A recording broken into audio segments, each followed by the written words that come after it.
a Johnny Cash, how he does with the train, the dum, dum, dum, dum, dum, dum, dum, dum. I feel like this year is sort of that. Season 1 was the dum, dum, dum, just getting it going. And then season 2 is now that with sort of a Trent Reznor Atticus doing it. Yeah. You know, a little tighter, a little more intense, a little more driving. So I think it's really amped up, basically, is what I'm saying. Oh, I like that analogy a lot too. So how's it been for you in terms of, I'm watching you at Comic-Con 2019, LA and New York. Nobody's seen the show yet. You're out there with your cast, sort of, spreading the word. And now here we are, and people are really vibing. People are really enjoying the show. I'm enjoying the show a lot, and it's out there. How's it felt, that process and that transition?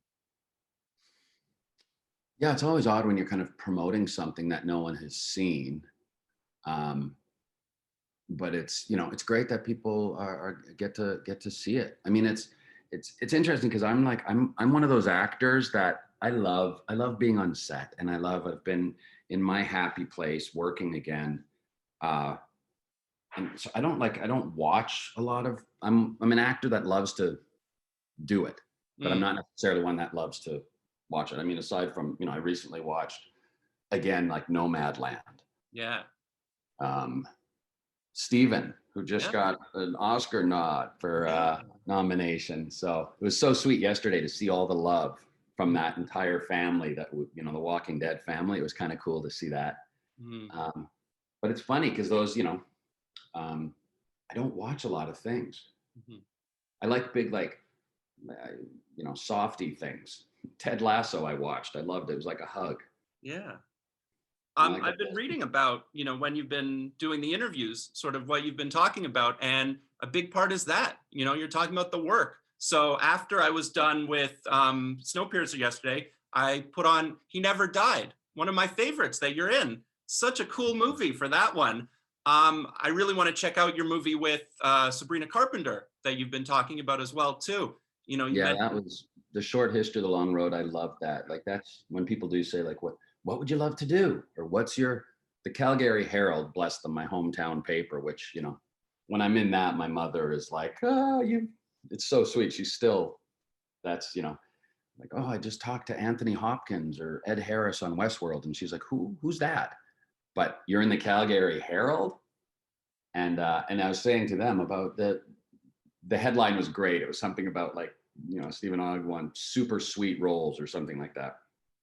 But that's, The Short History was a case in point of just, a father raising his daughter in van life, very similar to Nomadland in a sense. It was about van living. But yeah, just that I love those, I love that the connection, obviously it's a different type of genre, if you will. But even though I say that, and then on the other side of that is, like, even being on set with Snowpiercer, and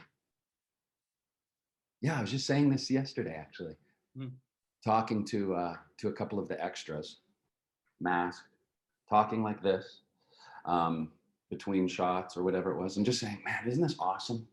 And they were like, because it's nice to talk to the extras and say, hey, thank you, especially on a show with so many people, right? Little different these days work-wise, but just always acknowledge, like, hey, this is a team sport, and thank you everyone, for being here and standing around and doing your job back here. It's appreciated. But just talking about, like, isn't this cool? It's like play. We're on a train. Yeah. So that's fun, Yeah. What have been the importance of relationships in this project? I'm reading you talking about working with David and how much you enjoy working with him, and it's tough to do those scenes where you're sort of combative against each other. Certainly you seem to have that relationship with Mickey as well too. So many great people on this show. Lena Hall. What is it like? What's this group like for you? It's wonderful, and it's tough because of the pandemic. Like, I'm so excited to get to work again together, but it's not like it was where we could all go out more and, like, go for a nice big dinner, because we all still hang out in smaller groups, or we can go for walks, or I've been seeing a few times a week, if not working, going on a walk with someone, because again, the schedule is such that you have time off. And it's wonderful to have this type of a group, this family, where you get to be there for each other and support each other and enjoy each other. We really do. And I think what is wonderful about that too is, I think also for the work, when you trust each other and when you really like and respect each other, you can take bigger chances, and bigger risks, because you know that you're there for them and they're there for you. And when you have that sense and that trust, you can really go for it, because the ego is not someone thinking, oh, this hurts, or this is, it's not about that. It's all based on, comes from love. And if it comes from love and kindness, it just frees the work up. And that also includes like Christoph and our director and the showrunner and Graham and everyone involved. When you have that, it makes, I think, the work you can make, something really fun, because of the trust. You trust each other and love each other. And so let's go for it. And the show really does feel like it's world building, seeing the train develop, seeing the seasons develop. There's been some incredible moments. What have been some of your favorites? What have been some of your favorite Pike moments, or within the show to encounter on screen? I mean, I loved, it was fun, the transition that Pike got to make.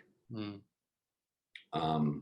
was fun to go through that. I mean, I'm not a method actor, but the shaving of the head and all of that, which, they had to, for time, and it's not called Pike Piercer, there's a lot of characters, but I enjoyed that process, even though the final cut was just maybe a shot of seeing Pike post shedding literally his skin, if he could, because of what he did.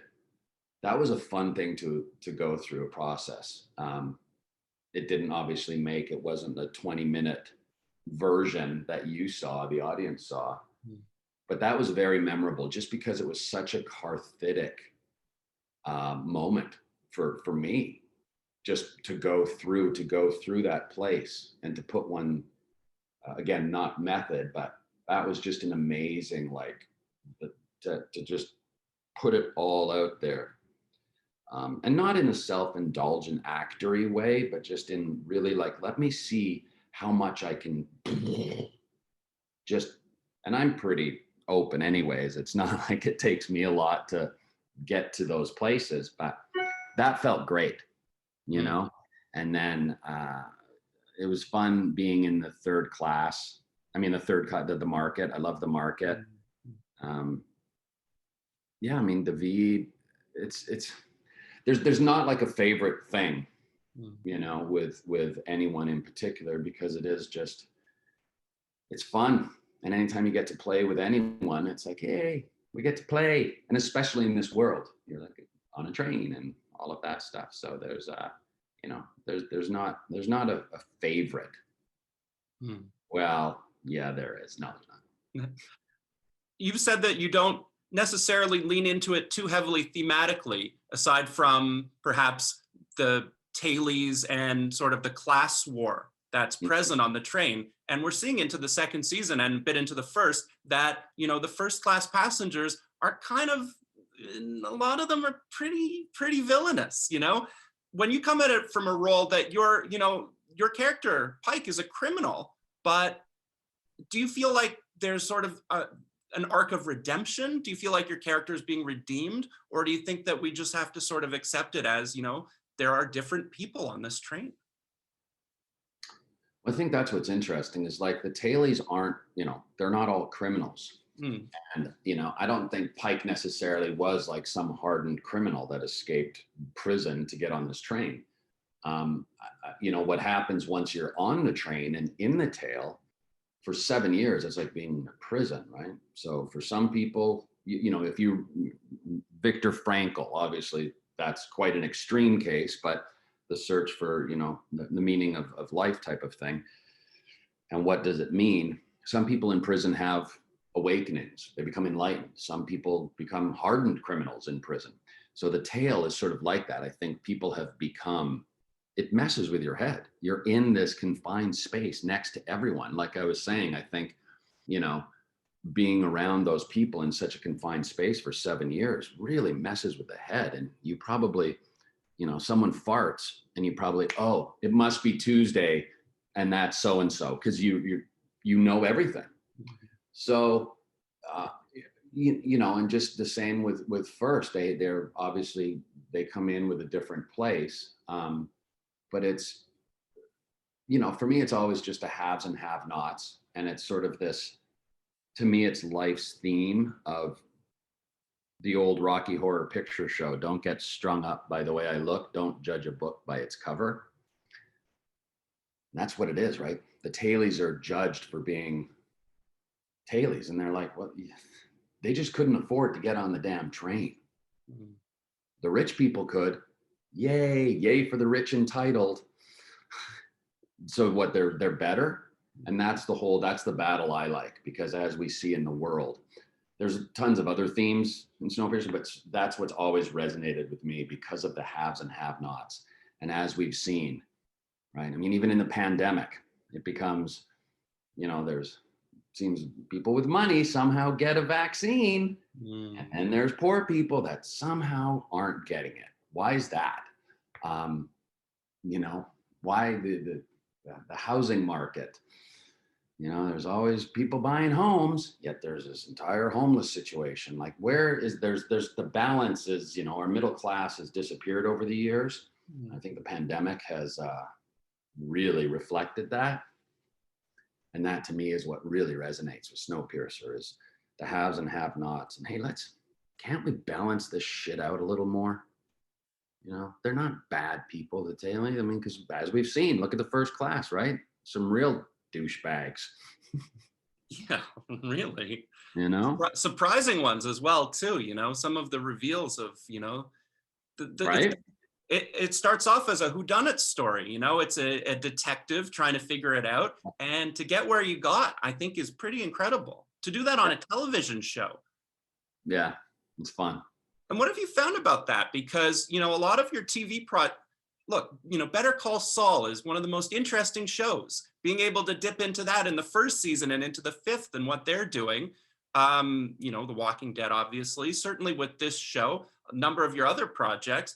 How do you feel about the fact that, you know, this medium of TV is really growing and expanding in this way? It's almost like, you know, with the train itself, it's almost you're discovering new worlds. How have you enjoyed being a part of that?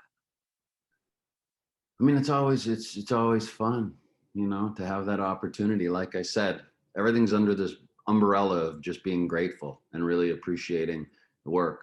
Doesn't mean that the hand is not outstretched wanting more. But to be involved with those kind of worlds is so much fun. And I mean, also in a show like Snowpiercer with the sets are just so incredible. You know, the set design and the details going in, you know, what you see in the tail and what you see again in like the Third Class market is like an art installation piece. There was this curtain made out of soya wrappers, you know, like it's just really cool. And it does give you that sense of play, right? Like, plays the thing, and to have that environment to play within makes it easy because you are in this world.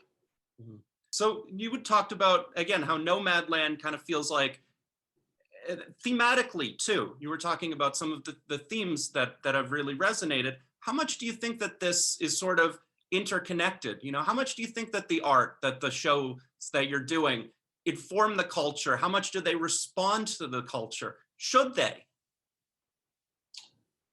Well, I mean, that's what a writer can put any sort of all these layers into it, right? And then the actor is there to help tell that story and communicate things. So, you know, I think one can project anything onto a project and say it's about this, or, you know, Snowpiercer, there's a lot of like climate change and all of these issues. Whereas for me, it's haves and have-nots. So I think that's what's lovely, is everyone should be able to project what they feel or what's going on personally. It's like movies. Sometimes you'll watch it and you don't like it, and you'll watch it another time and you're in your different mood and it resonates differently. I think that's what it should do. Everyone should resonate different and have a different reaction and a feel and get something different. You know? Do you feel like 7 and 8, these past 2 episodes, edge of my seat, I'm really, really hooked. What's coming up? 9 and 10, you know, 2-hour finale on the same night. What do you think we're gonna see? It's going to be, you know, it's action packed, right? There's a lot of stories going on. There's a lot to tell. There's a lot of things that are happening. So yeah, again, it's Trent Reznor and Atticus sampling Johnny Cash is turned up.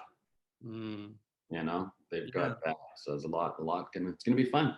Yeah, that almost doesn't even sound like an exaggeration. That's entirely possible in the world of Snowpiercer. You never know what you're gonna get. I mean, I see Bob. Well, how much fun was it to see that character? It's awesome. So awesome. First saw him, it was freaky. I was like, it was disturbing. It was like seeing a zombie for the first time on The Walking Dead at lunch. You're like, that's disgusting. And you see Icy Bob and you're like, good Lord, you're a big, huge freak. Yes. It was awesome. You never know what you can expect. And I'm so excited to see us into a season 3 as well. You're going to bring in some new people again, some new characters, get back to filming that hopefully soon. And the ride continues. It's been great. Yeah. Thank you so much. It's really been a pleasure. I really appreciate it, Steven. Thank you so much. Stay healthy and stay safe.